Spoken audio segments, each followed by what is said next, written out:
नमस्कार, live India में आपका स्वागत है। मैं सम्राट। प्रधानमंत्री नरेंद्र मोदी ने कहा है कि 5 साल पहले स्वामित्व योजना शुरू की गई थी ताकि गांव में रहने वाले लोगों को उनके घर का कानूनी प्रमाण दिया जा सके।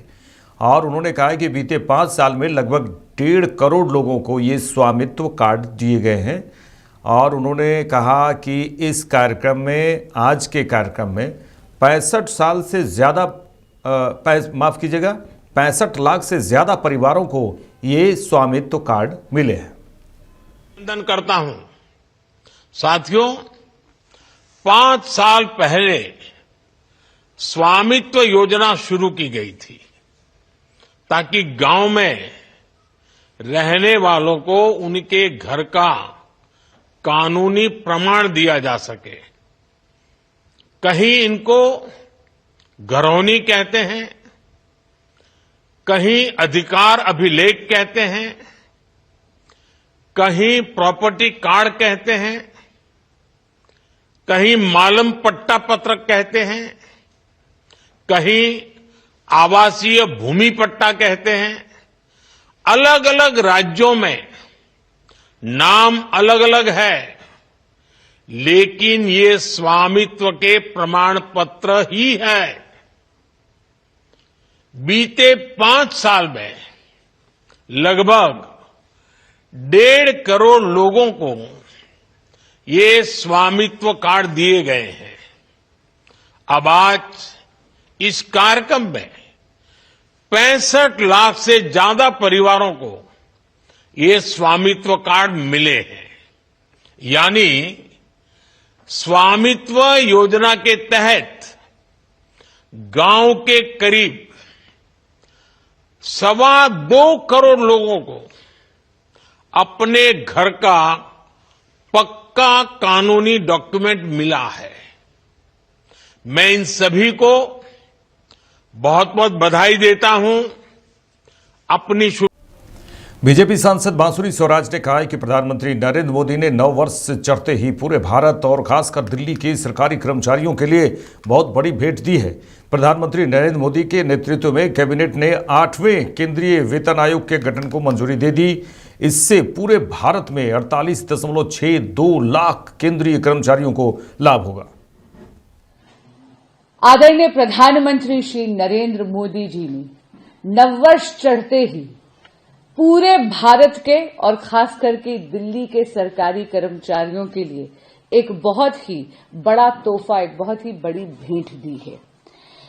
आदरणीय प्रधानमंत्री श्री नरेंद्र मोदी जी के नेतृत्व में कैबिनेट ने 8वें केंद्रीय वेतन आयोग के यानी कि 8th पे कमीशन के गठन के मंजूरी दे दी है। इससे आप देखेंगे कि पूरे भारत में 48.62 लाख केंद्रीय कर्मचारियों को इससे लाभ होगा। 67.85 लाख पेंशन भोगियों को लाभ होगा। और अगर हम केवल अपनी दिल्ली, अपनी राजधानी की बात करें तो 4 लाख से ज्यादा कर्मचारियों को इससे फायदा मिलेगा। आप देखेंगे कि ये बहुत ही ज्यादा महत्वपूर्ण निर्णय है क्योंकि इसके कारण 92% से बढ़ोतरी होने वाली है वेतन में।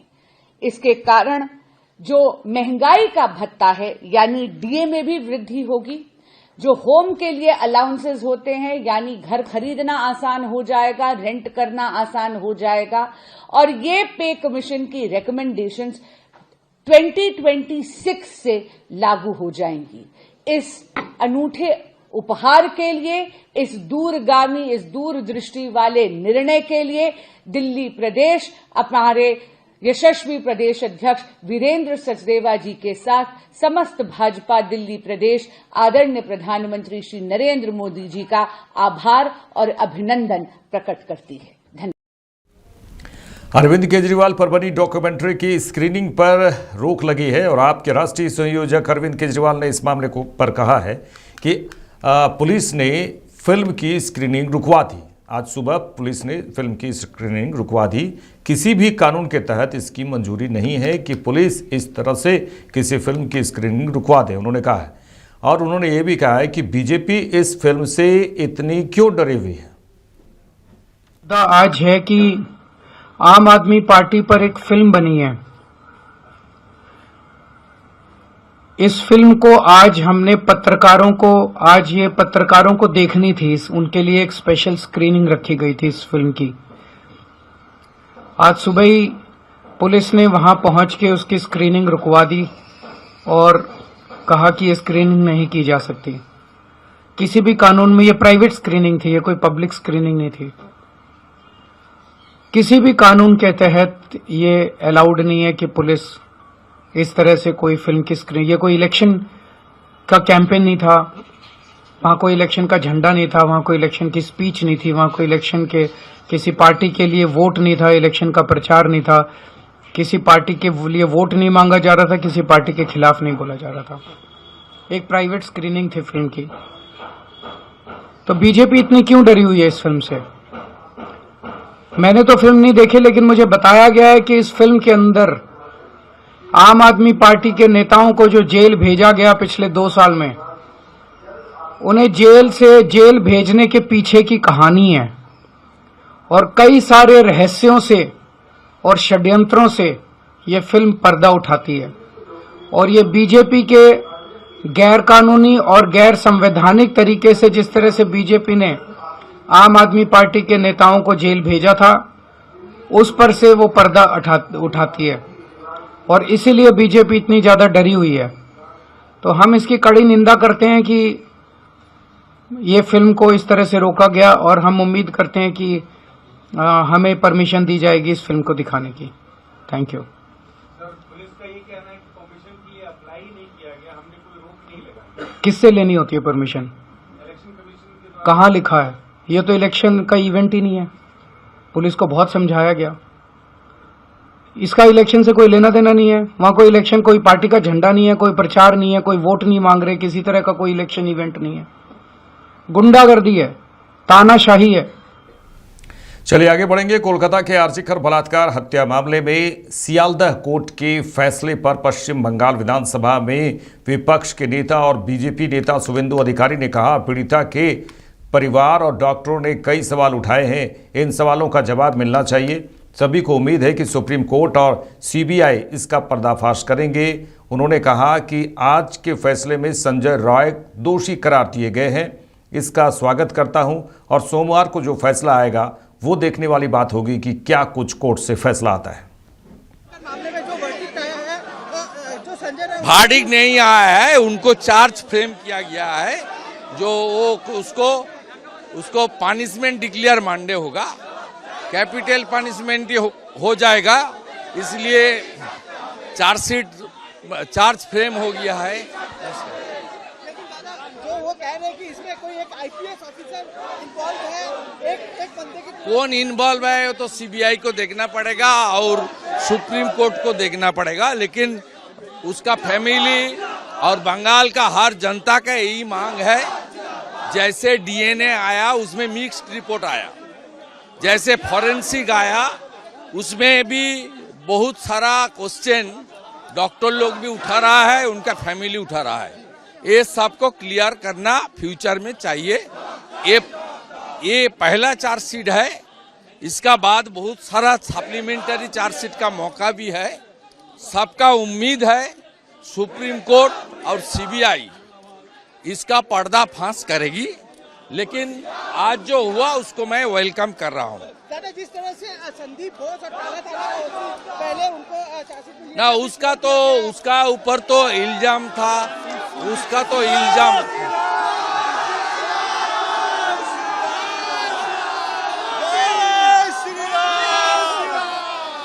उसका तो देखिए, जो एलिगेशन था उसमें चार्जशीट हो सकता था, लेकिन इस रेप एंड मर्डर में वो लोग को अरेस्ट नहीं किया।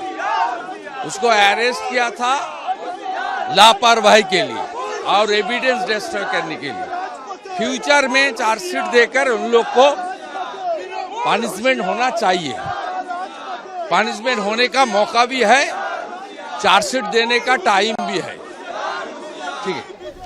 नई दिल्ली विधानसभा सीट से बीजेपी उम्मीदवार परवेश वर्मा ने कहा है कि पिछले 11 सालों से दिल्ली में जो सरकार चली उससे न केवल दिल्ली में भ्रष्टाचार किया, दिल्ली में भ्रष्टाचार किया गया, बल्कि दिल्ली को बर्बाद करके रख दिया। पिछले 11 साल में जो दिल्ली में सरकार चली है, उसने ना केवल दिल्ली में भ्रष्टाचार किया, बल्कि दिल्ली को पूरी तरीके से बर्बाद करके रख दिया। सारे दिल्ली वासियों को अपने माया जाल में फंसाया, तरह तरह के झूठ बोले, तरह तरह के प्रलोभन दिए, और ये सेम काम उन्होंने सारे झूठ बोल बोलकर पंजाब में भी सरकार बना ली है। आज दिल्ली भी बर्बाद हो गई है, पंजाब भी पूरी तरीके से बर्बाद हो चुका है। आज मैं सारे देशवासियों के सामने मेरी विनती रखने आया हूं, सारे दिल्ली वासियों के सामने मेरा हाथ जोड़कर प्रार्थना रखने आया हूं कि आपको दिल्ली को बचाना होगा। 11 साल में यमुना की जो हालत है, आज वहां पे 9 मीटर की सिल्ट जमा हो गई है यमुना के अंदर। ना वो केवल मैली है, बल्कि बहुत ज्यादा गंदी है, नाले की तरह हो चुकी है।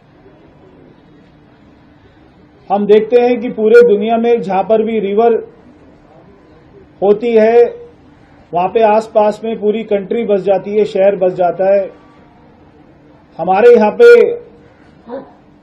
28 किलोमीटर तक यमुना बहती है। दिल्ली वालों को आज तक उसकी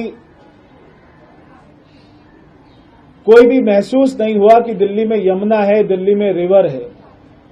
ऐसे ही दिल्ली में जीना, सांस लेना भी एक तरीके से सजा हो गई है, क्योंकि 11 साल में ना कोई भी पराली के ऊपर में कदम उठाया, और एक जो उन्होंने इसी नई दिल्ली विधानसभा में स्मोक टावर लगाया था, एयर प्यूरिफायर का टावर लगाया था, जिसके ऊपर में 25 करोड़ रुपया खर्च कर दिया, और वो एक भी दिन नहीं चला। इसके बाद में दिल्ली में जब कोविड था, दिल्ली में 28,000 मौतें हुई।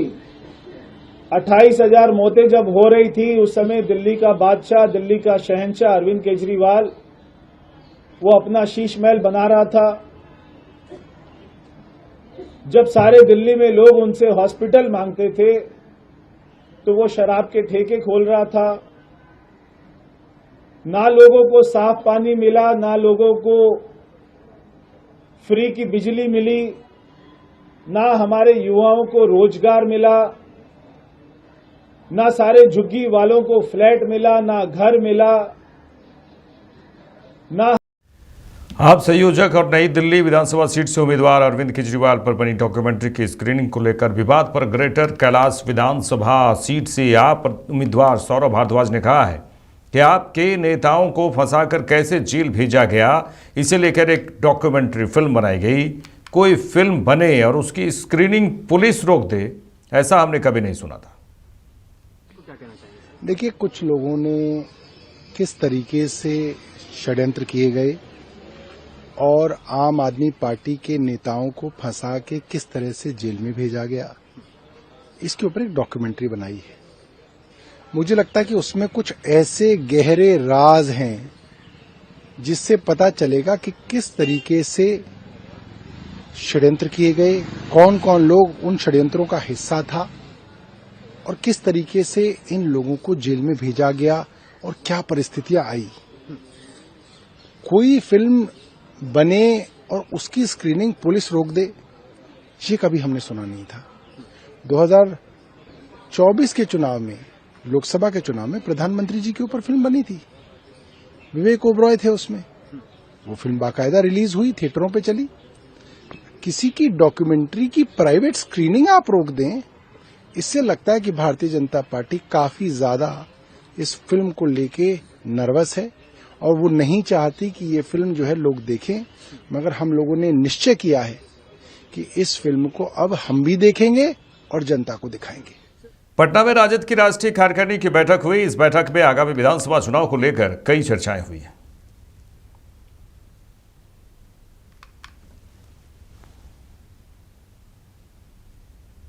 साथियों, जैसा कि आप सबको विदित है, आज हमारी राष्ट्रीय कार्यकारिणी की बैठक हुई।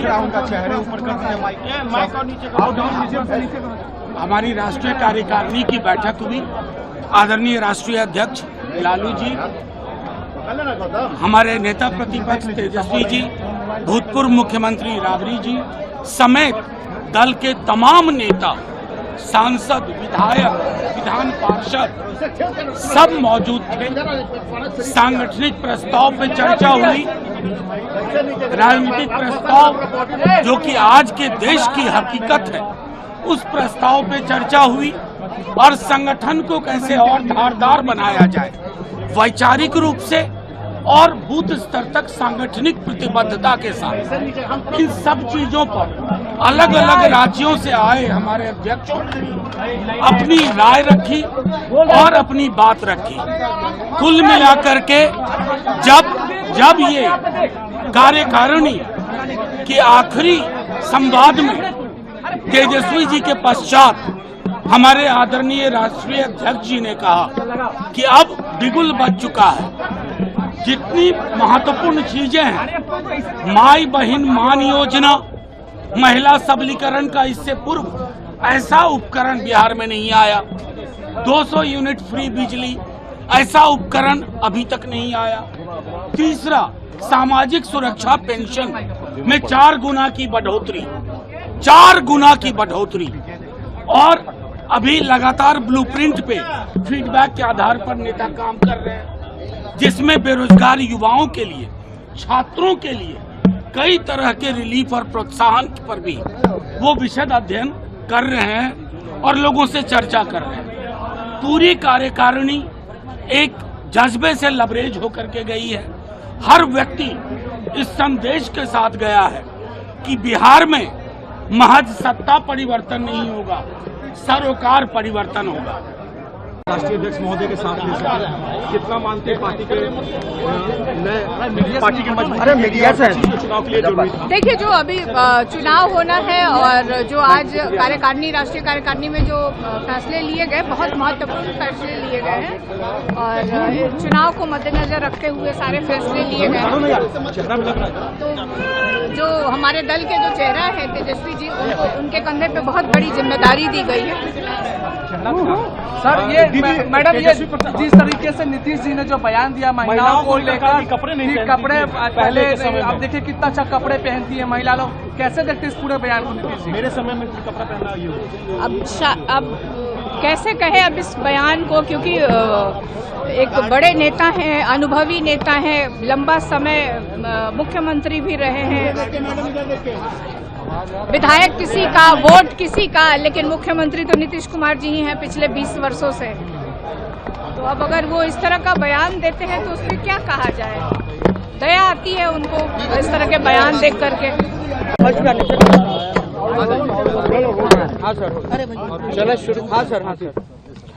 देखिए, आज राष्ट्रीय कार्यकारिणी की बैठक रही और देश की स्थिति को लेकर के और आने वाले बिहार का चुनाव को देखते हुए जो है इस पर चर्चा भी हुई है। पार्टी का सदस्यता अभियान जो चल रहा है वो और तेजी से हो, उस पर भी चर्चा हुई है। पार्टी का संगठन देश भर में और कैसे विस्तार हम लोग करें, इस पर भी चर्चा हुई है। और खुला अधिवेशन जो होना जा रहा है उसकी तारीख और स्थान वो भी आज जो है सभी लोगों ने चयनित किया है। बापू सभागार में 5 जुलाई को ये कार्यक्रम होगा, खुला सभा का। उसमें क्योंकि पार्टी की स्थापना दिवस भी है उस दिन, तो दोनों कार्यक्रम जो है एक साथ जो है वो मनाया जाएगा।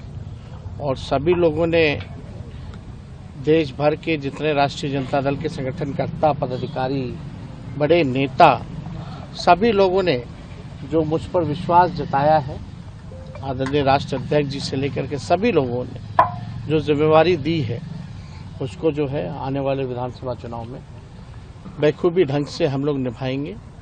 और राष्ट्रीय जनता दल और महागठबंधन की सरकार निश्चित तौर पर इस बार बिहार में हम लोग बनाएंगे। नया सोच है, नए लोग हैं हम लोग, नया बिहार बनाना है। सभी लोगों को, हर वर्ग, हर जात, हर धर्म के लोगों को साथ लेके चलना है और पूरा हमारा प्रयास होगा, जो हमारे पास विजन है, ब्लूप्रिंट है, पूरा प्रयास होगा कि बिहार को अव्वल राज्यों में कैसे ले जाएं और साथ ही साथ बिहार के लोगों की तरक्की कैसे हो। आम आवाम से भी हमारी चर्चा होगी। आगे लगातार जो है कार्यक्रम होगा, लगभग 5-6 जिला बचा है। उसके बाद अनेकों कार्यक्रम जो है, इस बार निर्णय ये भी हुआ है कि कर्पूरी जी का जो 24 तारीख को होने जा रहा है, वो हम लोग जो है फुलपरास में, जो कर्पूरी जी का एक समय में क्षेत्र भी रहा जहाँ से चुनाव लड़े, फुलपरास में जो है हम लोग उनका कार्यक्रम इस 24 तारीख को हम लोग करने जा रहे हैं। तो जो भरोसा जताया है सब लोगों ने, उस हिसाब से हम सब लोग जो है पार्टी को और मजबूत करेंगे। लालू जी ने पार्टी की स्थापना की, संघर्ष किया और आज बिहार की सबसे बड़ी पार्टी राष्ट्रीय जनता दल है। इसको हम लोग मुकाम तक जरूर पहुंचाएंगे और विचारधारा को भी। कांग्रेस नेता अजय माकन ने कहा है कि 2014 में आप पार्टी का समर्थन करने और 2024 में इनके यानी आप पार्टी के साथ गठबंधन करने से दिल्ली की जनता को नुकसान हुआ है और इससे गठबंधन है उससे बीजेपी को फायदा हुआ। राष्ट्रीय कांग्रेस है, राष्ट्रीय स्तर पर आप लोगों ने आजादी की लड़ाई में हिस्सा लिया। ऐसे में जब राष्ट्रीय चुनाव हुआ 2024 का, तो एक एंटी नेशनल आदमी जिसको आपने कहा, उससे गठबंधन क्यों किया? मैंने अपनी निजी राय बताई थी और मैं अभी भी उस पर कायम हूं कि हम लोगों को 2014 के अंदर इनको सपोर्ट करना और बाद में 2024 के अंदर इनके साथ अलायंस करना, दोनों की वजह से दिल्ली की जनता को नुकसान हुआ है। और दिल्ली की जनता को जब नुकसान हुआ, भारतीय जनता पार्टी को इससे फायदा हुआ है। ये मेरी निजी राय थी पहले भी और अब भी। चलिए आगे बढ़ेंगे। पटना में संविधान सुरक्षा सम्मेलन को संबोधित करते हुए लोकसभा नेता प्रतिपक्ष और कांग्रेस सांसद राहुल गांधी ने कहा, हम चाहते थे कि जैसे गंगा का पानी हर जगह बहता है, वैसे ही संविधान की विचारधारा भी देश के हर व्यक्ति, हर संस्था तक पहुंचे। वहीं लोकसभा नेता प्रतिपक्ष और कांग्रेस सांसद राहुल गांधी ने बिहार के पटना में बीपीएससी बिहार लोक सेवा आयोग के अभ्यर्थियों से अचानक मुलाकात करने पहुंचे।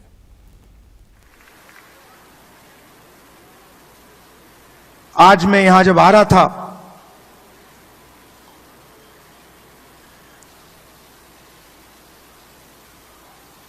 गंगा जी की ओर मैंने देखा, गाड़ी में बातचीत हो रही थी और मैं सोच रहा था कि ये लगती तो एक नदी है,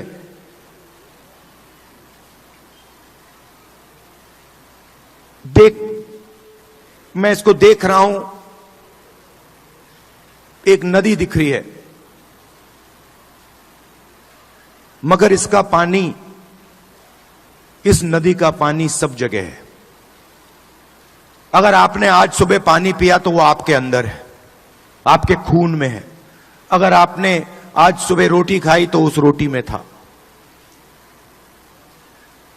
वैसे ही ये इस संविधान का विजन वही था। हम चाहते थे कि जैसे गंगा का पानी सब जगह जाता है,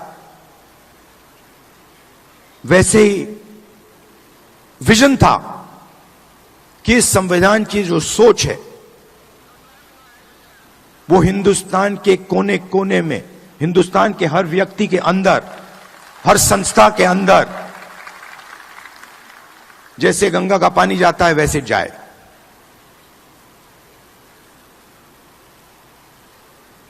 और कुछ दिन पहले मोहन भागवत कहते हैं कि गंगा गंगोत्री में नहीं शुरू हुई। हिंदुस्तान को आजादी 15 अगस्त 1947 को नहीं मिली,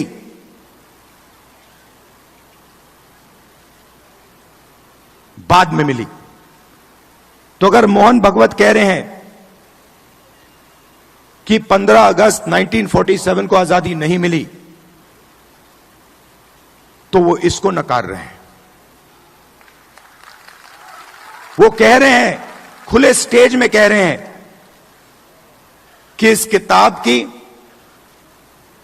किताब में जो सोच है उसका हिंदुस्तान के लिए कोई मतलब नहीं है।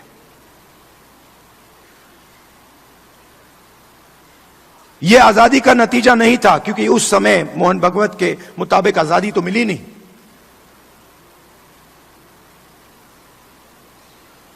और इसकी सोच को, अंबेडकर जी की सोच को, गांधी जी की सोच को, बुद्ध भगवान की सोच को, फूले जी की सोच को वो मिटाने लगे हैं। हिंदुस्तान की हर संस्था से, हर इंस्टीट्यूशन से, फाइनेंशियल सिस्टम से, इकोनॉमिक सिस्टम से, पॉलिटिकल सिस्टम से, सोशल स्ट्रक्चर से मिटा रहे हैं उसको। पूर्वी चंपारण जिले के मोतिहारी में नौकरी के नाम पर बेरोजगार युवक युवतियों से ठगी करने वाले एक गिरोह का खुलासा हुआ। इस मामले में पुलिस ने एक महिला समेत 3 लोगों को गिरफ्तार किया है। गिरफ्तार सभी फ्रॉड, फर्जी एनजीओ संस्था बनाकर लोगों को शिक्षक बनाने का प्रलोभन देकर ठगी करने का काम करते थे। पुलिस ने छापेमारी के दौरान नौकरी के नाम पर ठगी करने वाले गिरोह के मास्टरमाइंड महिला कोमल यादव को गिरफ्तार किया है। संग्रामपुर थाना क्षेत्र के उत्तरी मधुबनी गांव में कुछ लोग एनजीओ सोनाक्षी जन सेवा विकास वेलफेयर फाउंडेशन के नाम पर ग्रामीणों को टीचर बनाने के लिए पैसे लेकर प्रलोभन दे रहे थे। इस संबंध में थाना को सूचना मिली और अपर थाना अध्यक्ष अलका कुमारी द्वारा त्वरित रूप से कार्रवाई करते हुए वहां से 3 व्यक्ति को पकड़कर, 2 पुरुष और 1 महिला को पकड़कर लाया गया। और थाना में जब उनसे पूछताछ किया गया और उनके कागज का सत्यापन किया गया तो सारा फर्जी कागज वगैरह रजिस्ट्रेशन जो भी था वो सब फर्जी निकला। और इस संबंध में इनको गिरफ्तार कर और आगे की कार्रवाई की जा रही है। गिरफ्तार होने वाले में कोमल यादव जो सीतामढ़ी की रहने वाली है, श्याम शुभम जायसवाल और कुणाल कुमार, ये दोनों भी सीतामढ़ी के रहने वाले हैं। अब इनके कांड के बाद अनुसंधान में आगे और भी जो आदमी इसमें इन्वॉल्व होंगे इसमें उनके विरुद्ध भी कार्रवाई की जाएगी। सर, इनके पास से क्या क्या चीज़ बरामद? इनके पास से बहुत सारा फर्जी डॉक्यूमेंट मिला है, जिसका हम लोग और भी आगे जांच करा रहे हैं कहाँ का इनके द्वारा फर्जी डॉक्यूमेंट बनाया गया। गोपालगंज में राष्ट्रीय सड़क सुरक्षा माह के तहत जागरूकता रथ को हरी झंडी दिखाकर रवाना किया गया, जो जिले के सभी प्रखंडों में जाकर सड़क सुरक्षा को लेकर लोगों को जागरूक करेगा। 1 जनवरी से लेकर 31 जनवरी तक सड़क सुरक्षा माह मनाना है। इसको लेकर जागरूकता रथ को रवाना किया गया, जो सभी प्रखंडों में घूमकर सड़क सुरक्षा को लेकर लोगों को जागरूक करेंगे। एडीएम आशीष सिन्हा ने बताया कि सड़क सुरक्षा दिवस मनाया जा रहा है। गोपालगंज एनएच किनारे बसा हुआ है और आए दिन सड़क हादसे होते रहते हैं। हादसे कम करने के लिए जागरूकता जरूरी है, जिसको लेकर जागरूकता रथ रवाना किया गया है। सड़क सुरक्षा दिवस मना रहे हैं, जिसके अंतर्गत हम लोगों ने जागरूकता रथ विभिन्न प्रखंडों के लिए भेजा है। जैसा कि आप लोग जान रहे हैं कि हमारा जिला एनएच के पे बसा हुआ है और आए दिन कोई दिन ऐसा नहीं होता है जिस दिन एक्सीडेंट नहीं हो। एक्सीडेंट का कारण क्या है आप लोग अच्छी तरह से वाकिफ हैं। या तो लोग हेलमेट नहीं लगाते हैं, या सीट बेल्ट नहीं लगाते हैं, या दाएं बाएं होकर के चलते हैं। तो इसके लिए आम जनों को जागरूक करना अनिवार्य है। मेनली हेलमेट लगाएं, इसके लिए जागरूक करना अनिवार्य है। इसीलिए हम लोग आज सुरक्षा दिवस मना रहे हैं। साथ ही साथ हम लोगों ने आम जनों को शपथ भी दिलाया है कि हेलमेट लगाएंगे, सीट बेल्ट पहनेंगे और अन्य जो हमारा मापदंड है उसका भी अनुपालन करेंगे। Thank you. मेरे साथ इस बुलेटिन में इतना ही। देश दुनिया की तमाम खबरों के लिए देखते रहिए लाइव इंडिया। नमस्कार।